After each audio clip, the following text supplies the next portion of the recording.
Yes, you are hearing me right. I'm going to be the next featured YouTuber for the May box, which will feature an exclusive item made by Aki Bento themselves. So if you want this box before it's too late, be sure to click on the link down below and use the code word anime to get a nice discount on your first box.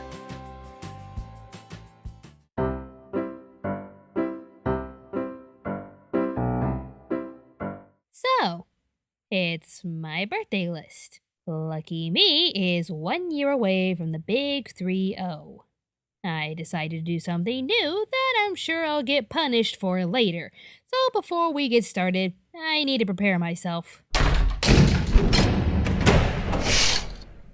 Okay, I'm ready.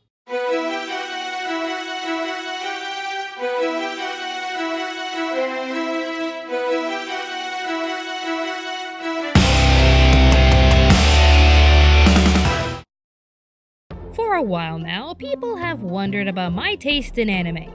Well, who wouldn't? Like anyone else, there are some anime titles I love, and some I'm not really interested in or just flat out don't like at all. Well, since it's my birthday video and I look forward to your amazing comments, I'm going to cover some anime titles that everyone around me likes, but I don't. And to be fair, I'm not going to roast these titles or consider all of them to be bad. There are some good titles that I would recommend on this list, but I just don't really care for these titles at all. Nothing extremely personal, it's just my questionable opinion that I'm sure you'll have fun commenting on down below. Also, if you're thinking that I'm going to feature Sword Art Online and Clannad on my list, you're right. But I'd rather save them for the honorable mentions list since I brag about them enough. Your beloved shows have been spared. You're welcome. Here we go. Top 10 anime everyone likes, but I don't.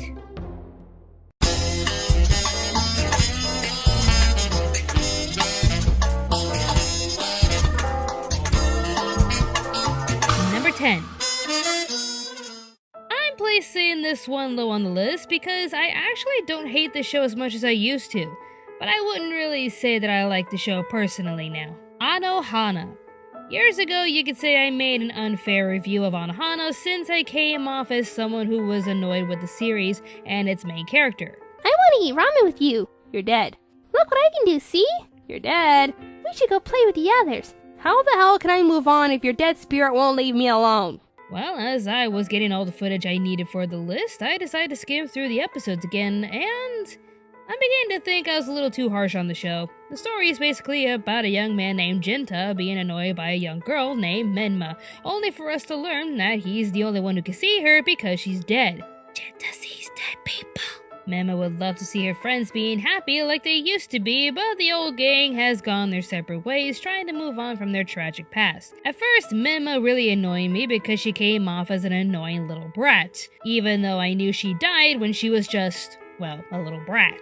And I didn't like watching these kids suffer in more ways than one. Yeah, getting over the death of an old friend is one thing, but I get to see these characters succumb to peer pressure and bullying. Yay! Looking back on the show, I can see where they were going with this. Each character feels responsible for Menma's death and all want her to rest in peace so they can end their own suffering. This had to be the most human approach to the subject and reflects well on the mentalities since they're still children. Of course, they're all going to think about themselves. Of course, there's going to be some jealousy and disgust towards each other because it's human. I give the show props for telling a sad story through a realistic approach. So does that mean I like the show now? Nah. It's better than I gave it credit for, but I'll still give the show a pass. I'm not one for these kind of sad stories anyways, but I would recommend it to others if they ask for my opinion on it.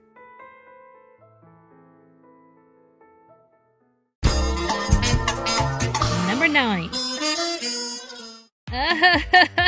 We're off to a great start with this one. Neon Genesis Evangelion. Okay, so I'm the one who can easily accept teenagers fighting supernatural monsters while also being reincarnations of powerful entities from a long time ago in a galaxy not too far away.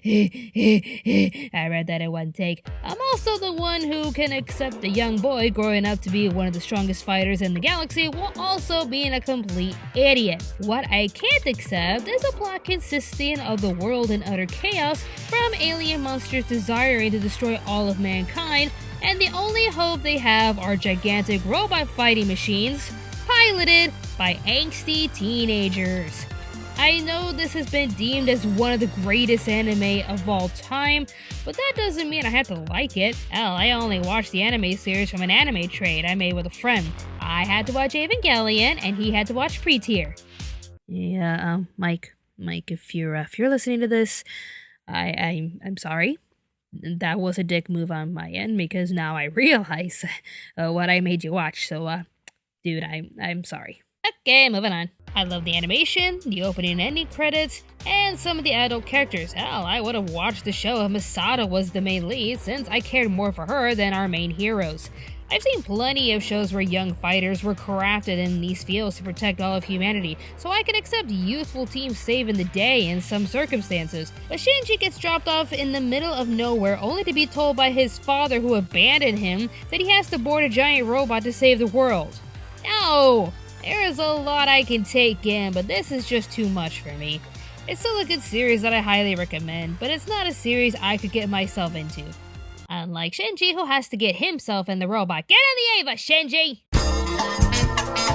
Number 8.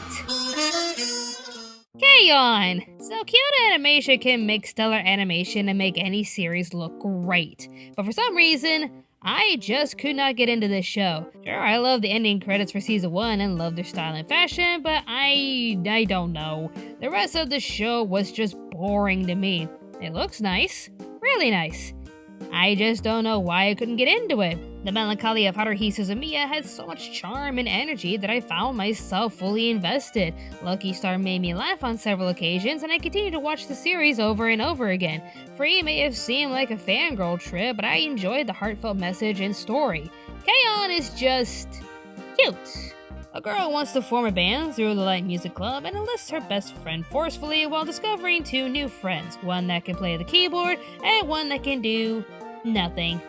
Well, I'm invested. Thousands of fans were attracted by the style and cuteness, but I, for one, was just bored. Nothing against the series, but it's just not my cup of tea.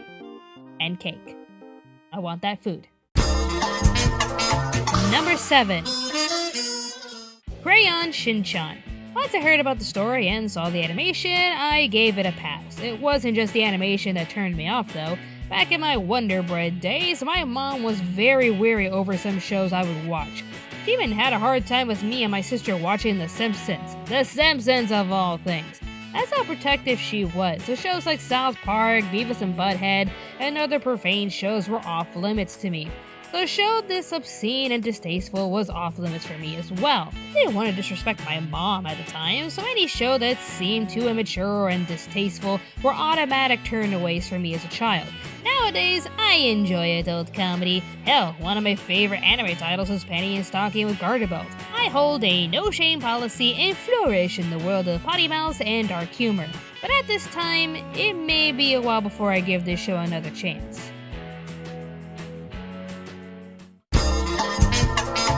Number 6. Pokemon vs. Pokemon. Fun! Cards vs. cards. Fun! Beyblades! Sure, that could be fun. Demon puppets. Zatch Bell. The story of a young man forced into a world similar to Duel Monsters, but with a book and a demon named Zatch. I'm going by his American name, but for all of you purists out there, Gash. There you go. Zatch and other demon babies find a master that'll help them fight so that there can only be one left standing to become the next ruler of the demon world. I don't care. I really don't. After watching a lot of Pokemon and Yu-Gi-Oh!, I just got tired of all these dueling shows, and this anime just killed the genre for me. I thought Zatch and all the other demons looked stupid, and just the overall concept of the show just didn't really appeal to me. Granted, it would be hilarious to see this baby-looking atrocity as the Demon King, but other than that, this show just didn't ring any bells for me. Puns! I'm punny.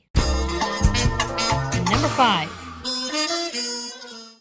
XL Saga. So my husband loves this show and really wanted me to watch it. I was highly interested after watching ABL 3 a lot and felt I could actually give this show a chance. But in the end,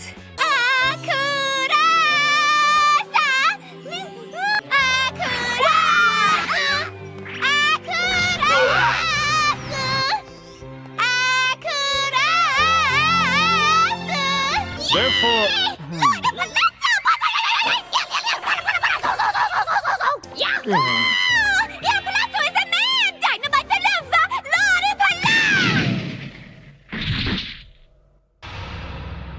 I think I'm deaf now.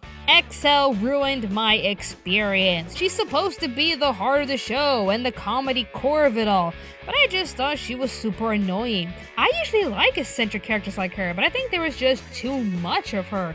Too much shouting, too much random gestures, just too much XL. The plot was actually engaging, the story of a young girl swearing her loyalties to a strange leader desiring to rule the entire world.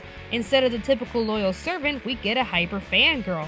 The idea sounds hilarious, but she's just annoying to me. If I ever wanted to watch anything from this brilliant director, Shinichiro Watanabe, I'd instead watch Nerima Daikon Brothers. It's a show full of over-the-top nonsense and dirty humor, but it's all well-balanced and full of hilarious characters. While XL Saga had some interesting ideas and some funny scenes here and there, it was our leading lady who turned me away.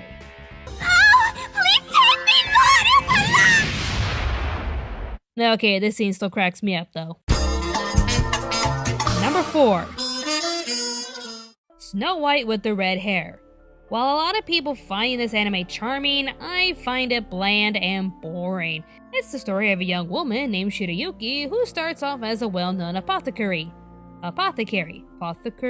I can read! Well, she starts off as a well-known you-know-what to her local town. Unfortunately, a scummy prince notices her beauty and demands to make her one of his concubines. Of course! Not wanting to give up her freedom, she cuts her long hair and leaves her life behind in order to start a new one somewhere else. With the help of a charming prince named Zen, of course he's a prince, and his friendly aides, Shirayuki sets her sights on pursuing a career as the court herbalist in Zen's country, Clarence. While the audience admired Shirayuki's independence and spirit, I was not impressed with the story. Everything was set to make her a strong, independent woman with a bunch of scumbags set out to ruin her life, or even mess with Zen by abusing her. It's funny how this is named Snow White when it's more like Disney's Beauty and the Beast. The people are curious about Shirayuki and wonder how she can be so independent while her Prince Charming takes a liking to her, which sets in the standard moral, be yourself and you can live happily ever after yourself. Sure, she's different and not like any other girl, but even she can attract Prince Charming's attention. And you can too. Boy to achieve. I'm sorry, but I've seen this story before, and I know stories are bound to repeat themselves, but they need to do something different to the story to grab people's attention, or they'll eventually be forgotten. This was the case for me with this story, so even though it's a beloved series for some, I really don't care for it. Number 3. Air. Yes, another tear-jerking anime that everyone around me praised and adored, but I tried so hard to avoid it for a while. I didn't want to watch an anime to cry, I didn't want that for my anime. But I started to watch the series anyways because, well, Vic Mignogna was in it. I was a simple child. It's the story of a young man named Yukito in search of a winged maiden from his mother's fairy tales. He comes across a young girl named Misuzu along his travels and decides to stay in her village for a while befriending the locals and helping them with their troubles. Oh well, the entire story was spoiled to me even before Facebook was born. Thanks, friends. Love you. I still try to watch the anime only to find myself bored with it. Even with Vic and Monica leading this series, I was still bored with it all. The animation was decent for the time period, even though their faces looked all scrunched up and where is your nose? But I couldn't find myself interested with these characters and the setup. Plus, it doesn't help when I thought the death scene for insert spoiler here was ridiculous. They went over the top dramatical with this death scene and I am a horrible person because I found myself laughing at how ridiculous it was. Yes, I have issues and I'm a very cynical person, but the point remains. I never liked Air. I gave it a shot, but it's just not for me. The only quote I can fathom with this show is, good anime doesn't come from thin air. Ha! Number 2. Plastic Memories. Remember this scene from our Sword Art Online review? On a scale of unnecessary tear baits, Sword Art Online 2 almost reached Plastic Memories unnecessary. Well, some of you didn't like what I said and even wanted me to explain how I could hate this show. Well, hopefully I can explain well enough by going over the plot. This world features artificially intelligent robots as companions known as Giftias. They have a lifespan of 9 years and 4 months, to which the company who makes them has to collect them and erase their memory banks before they go rogue and possibly harm their owners. In exchange for their heartbreaking departures, the owners get a nice coupon to purchase another unit so they can go through this hell all over again. What else can I say? This is the crappiest setup for this so-called tear-jerking anime if I ever heard one. And I know I said I'm not here to roast any of these shows that you may like, but this one gave me a headache. Every single time the company has to go and collect the old units, only ends in tears for the owners. Plus, it doesn't help when you can predict the entire ending of the show when our main lead is hooked up with a Giftia assistant who's almost reaching her expiring date. Well, gee, I wonder what's going to happen to them. And wouldn't you know it, without spoiling anything, I was right. The whole setup was so predictable and downright insulting that I knew exactly what was going to happen. And to make things worse, every time I tell this story to someone else, each and every one of them make the exact same comment. Wait, that's the plot? Yep. Huh. Why don't they just transfer the memories to another unit?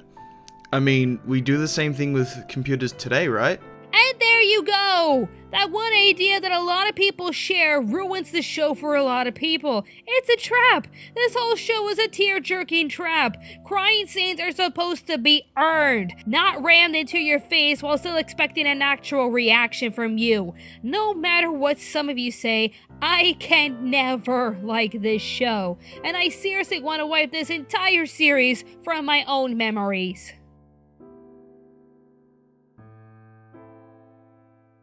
And now to briefly go over my honorable mentions.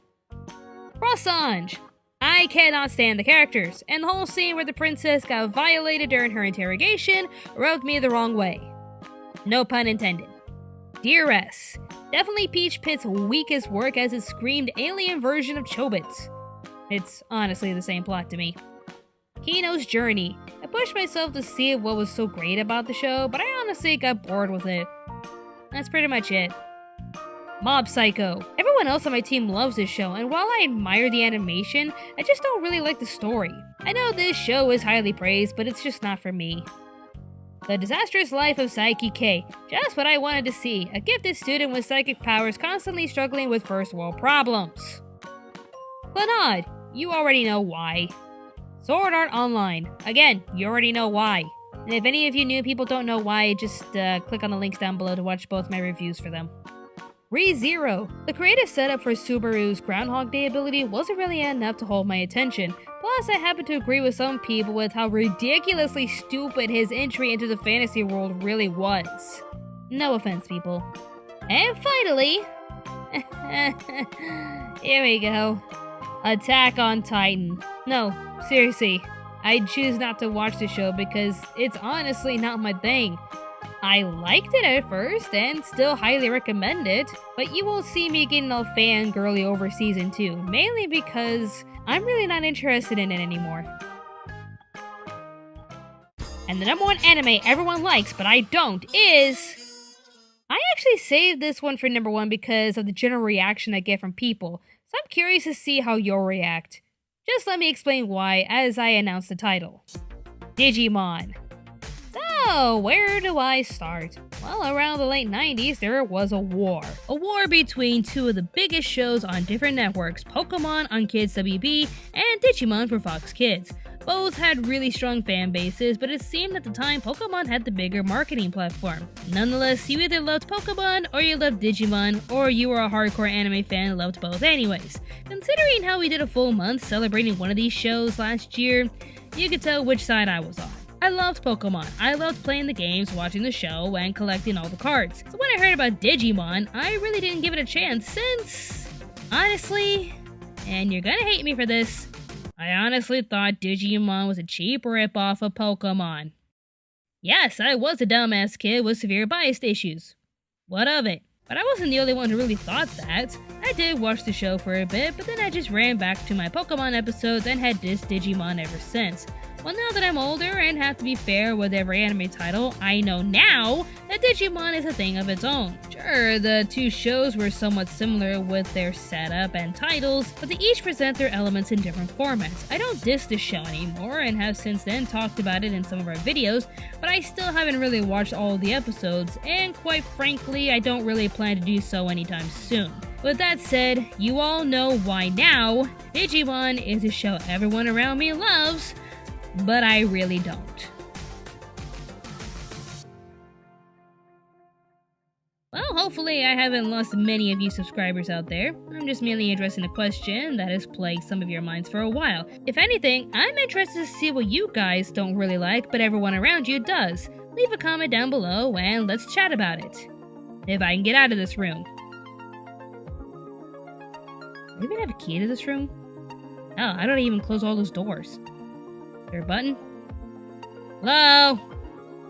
Hello? Great. Any signal in here? Well, of course not. Nah, where's Sumi when you need him? I'm sure you pull a Bugs Bunny on me somehow. Pop up right in the middle of the floor. You do that. Oh,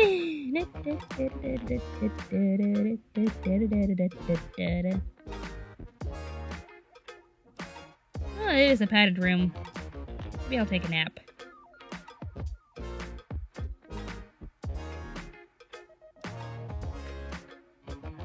Oh, hey, you're still here. Well, thank you for watching the entire video. If you wish to keep up with the latest updates on Anime America, be sure to follow us on Facebook, Twitter, Instagram. Yes, you are hearing me right. I'm going to be the next featured YouTuber for the May box, which will feature an exclusive item made by Aki Bento themselves. So if you want this box before it's too late, be sure to click on the link down below and use the code word anime to get a nice discount on your first box.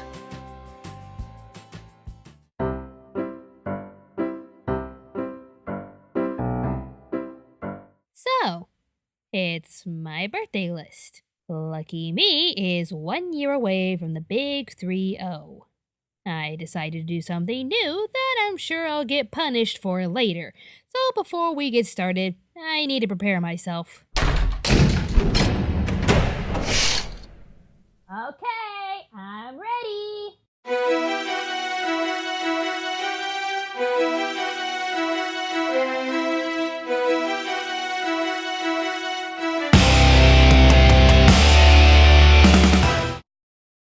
For a while now, people have wondered about my taste in anime.